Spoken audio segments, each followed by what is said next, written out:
What are some things that you would like to see happen for your area there in Montana over the next couple of years? Well, like I was saying, having the Every Boy initiative starting is just going to be an amazing thing because that is a roadblock for a lot of small churches in rural United States, not just Montana, is the cost of charting, the cost of getting more so the curriculum into their hands.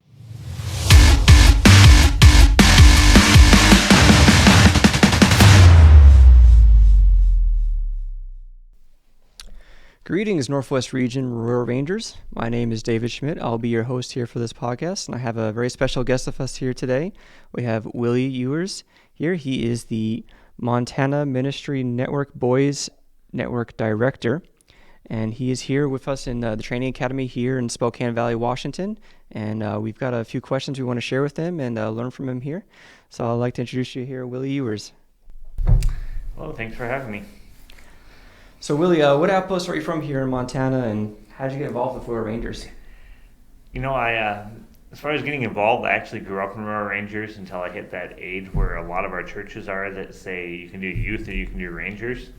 And unfortunately at that time I went to youth because there wasn't a lot of older kids in Rangers. But as far as currently, I'm in Laurel, Montana at Family Church, Outpost 31, where I am the outpost coordinator as well there.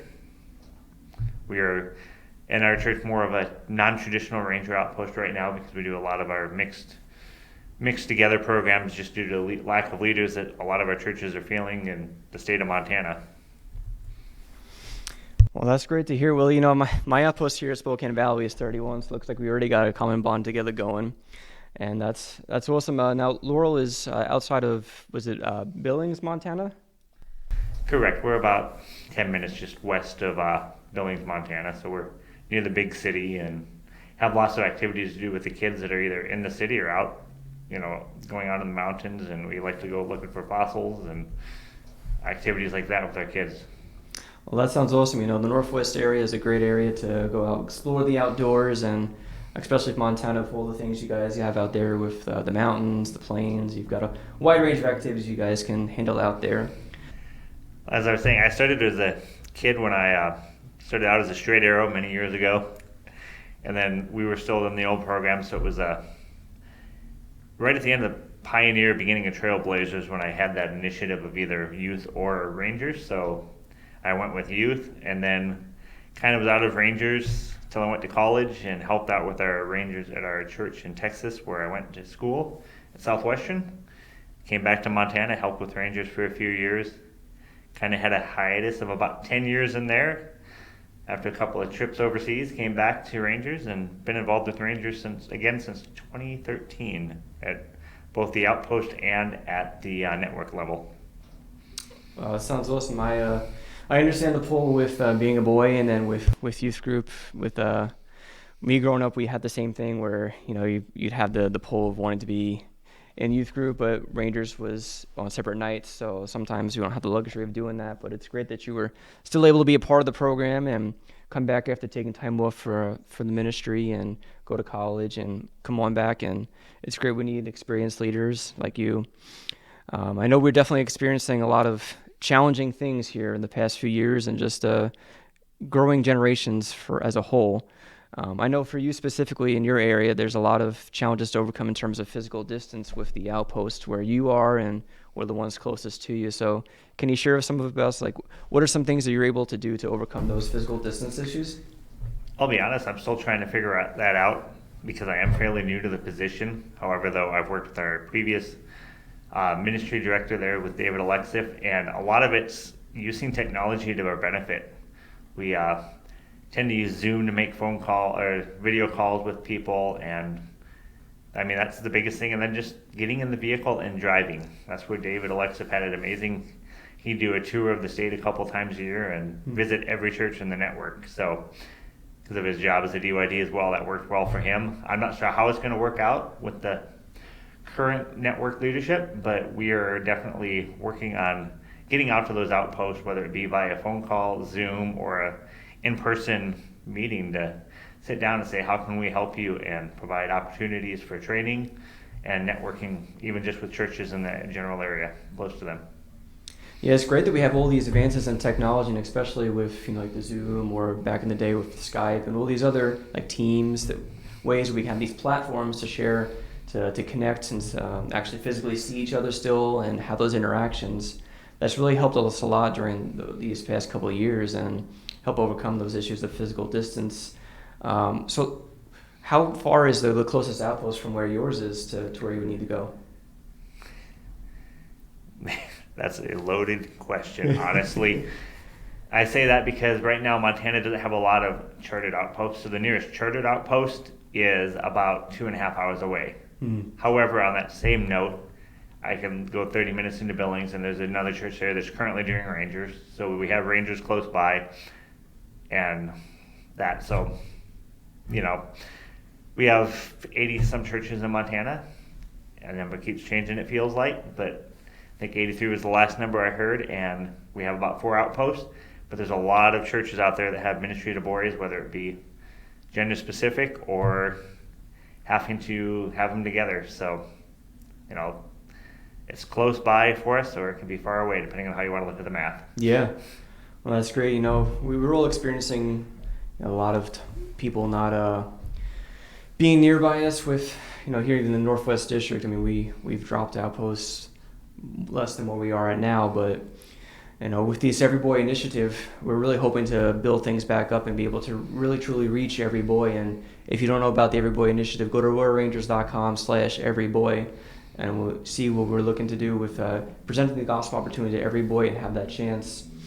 And with the physical distance, it may be pretty hard, but it's great that we have the technology advances to be able to do that. And I hope with Every Boy, it'll help to really spur the outpost there in Montana, and really we can put our heads together to figure out how we can be able to partner and work together to be able to really grow you guys and get you off the ground running. So touching on that, what are some things that you would like to see happen for your area there in Montana over the next couple of years? Well, like I was saying, having the Every Boy initiative starting is just going to be an amazing thing, because that is a roadblock for a lot of small churches in rural United States, not just Montana, is the cost of charting, the cost of getting more so the curriculum into their hands. May not seem like much, but for a small church that doesn't have a budget, buying 3 tracks, a leaders track and 2 Ranger boys and Ranger kids and a Discovery Rangers track, is just more than they can afford, or it's coming out of the commanders and the leaders' pockets. So I'm looking forward to that as an opportunity to reach the kids that are out there right now and to get them more involved in Rangers. And the thing about Montana is we love Rangers, and we will push Rangers all day long, but if a church comes and Rangers just doesn't work for us, we're still going to come right alongside them and say, how can the boys' ministries in Montana here come alongside you and partner with you? Yeah, that's great, being able to have that support, either way, whether you agree to hop on with Rangers program or not. It shows, where your heart lies and your dedication to the ministry of, our true purpose as a ministry in Rangers is to reach those boys, whether it's the vehicle of Royal Rangers or, the mentoring aspect of it. So that is awesome. So I also know that with you being involved with being the network director for Boys Ministries, how can we help as Royal Rangers better support the kids ministries aspect of it and come alongside and partner with them too? I'm actually to throw that a little bit more out there. It's not just kids ministries, because Royal Rangers is a full ministry from kindergarten through 12th grade. And I only say that because in Montana, and I'm sure you guys see it too, a lot of churches say, oh, you're in 5th grade, you're in 6th grade, you go to youth now. Mm-hmm. And that's one of my biggest things that I want to see is more churches figuring out a way to get Rangers involved in the older kids, because the leadership advancements that come with it and the leadership merits just do so much for the boys. And you can see the difference in the ones that have or may not have done it, even in the youth group and the leadership that they take. But I think the biggest thing is just the national office is starting to do this more and reaching out more. If you've read the most recent Ranger Now article or magazine, their email, whatever you want to call it. It's an email nowadays, not a magazine. But there's an article in there by John Hicks talking about boys ministries. It doesn't specifically say Rangers. It's talking about ministry to boys, which is what Rangers is, and just coming alongside churches. If you're an outpost and you have a church nearby you that doesn't have an outpost, talk to them. If you're interested in an outpost, starting one, talk to your network leadership. I guarantee you there's somebody in your network, Montana or any other network in the region, that is more than willing to come alongside you and help partner with you to get it going in your church, because they can all see what it'll do. That's right. That's why we have our support structure here. If you feel like you're on your own, you're not. We all share these commonalities with, whether it's lack of leaders or lack of training you may feel, or you just don't have enough boys coming in here.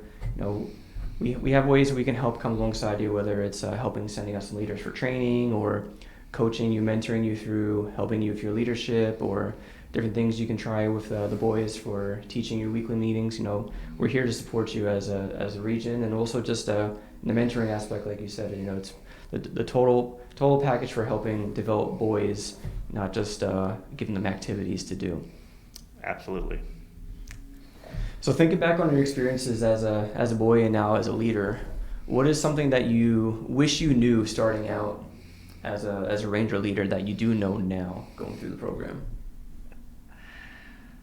Ooh, that one is a doozy as well, because there's so many things that as a Ranger I never really paid attention to. It. Now that I'm a leader, I'm like, if I only paid attention and listened or watch what's going on. But I think the biggest thing is relationships matter. I've got it written up in a couple spots in my office that it's really hard to disciple somebody if you don't have a relationship. So that's one of the things I wish every Ranger leader knew when they were starting out. Build relationships with these boys. Don't be the you're doing everything wrong guy.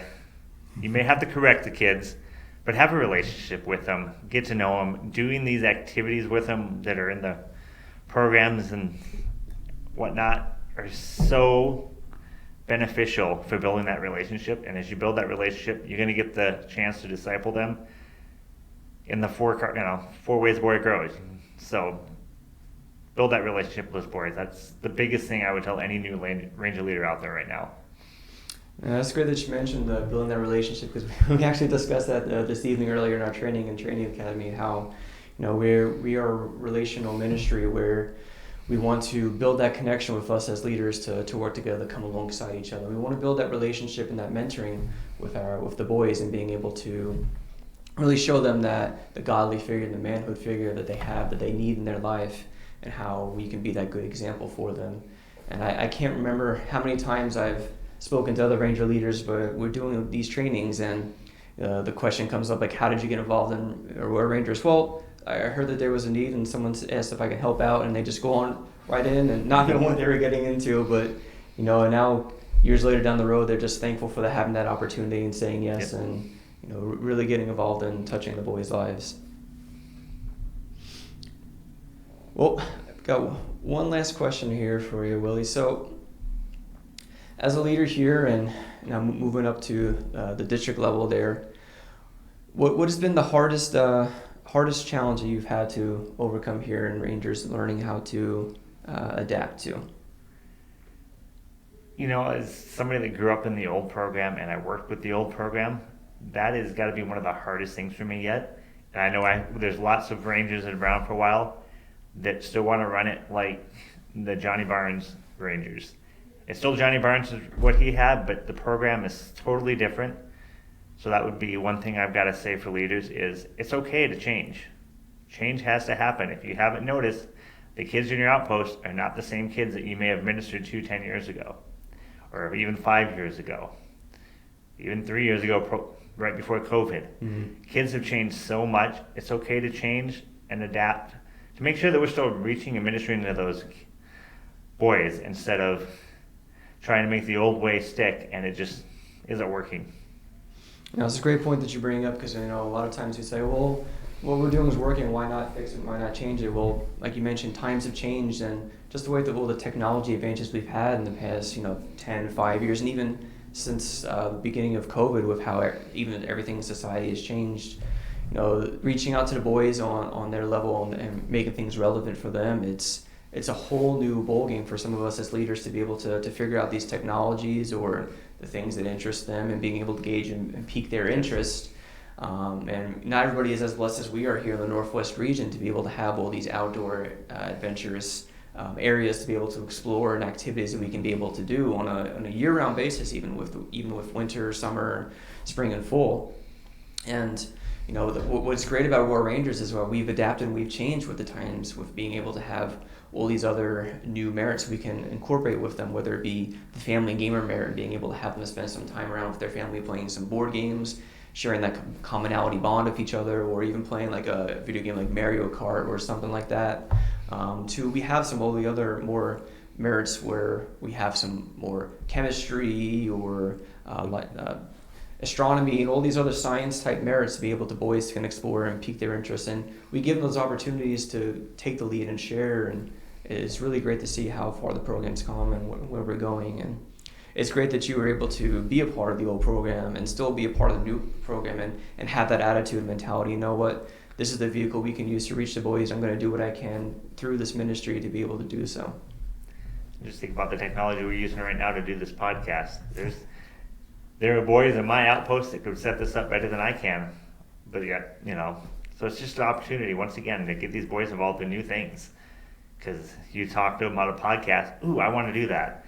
I've got high school boys in the past when I've talked about doing, making a video, and they're right on top of it because, ooh, that's what I like doing. And perfect, because I don't like doing them. So you can teach me how to do them so I know how to do them, and I'll let you do them because that is something you're really loving.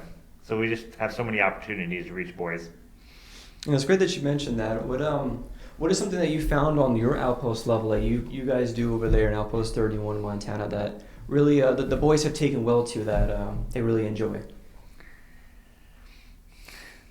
If you ask my boys right now, it's going to be outside activities, but that's one of our biggest things. The kids just end the school day, they don't want to be inside. So any activity I can find to do outside with them, they are just as happy as can be. Pinewood Derby in the past has been a big one, but the last couple of years, it's kind of died down. The kids are always like, whatever. Maybe it's because they built enough cars. But like I said, you do something outside. We go fossil hunting in the spring usually, and for them, that's just a great opportunity. Just make sure you take as many kids out as you bring back, and you're good to go. Well, that sounds awesome. Well, hey, Willie, thanks for hopping in here with us on the podcast and getting to share some things with your personal experiences and challenges you're able to overcome and how we can help work together and reach and help the boys learn more about God. And thank you for your service and time to this ministry, and hope you enjoy the rest of our weekend.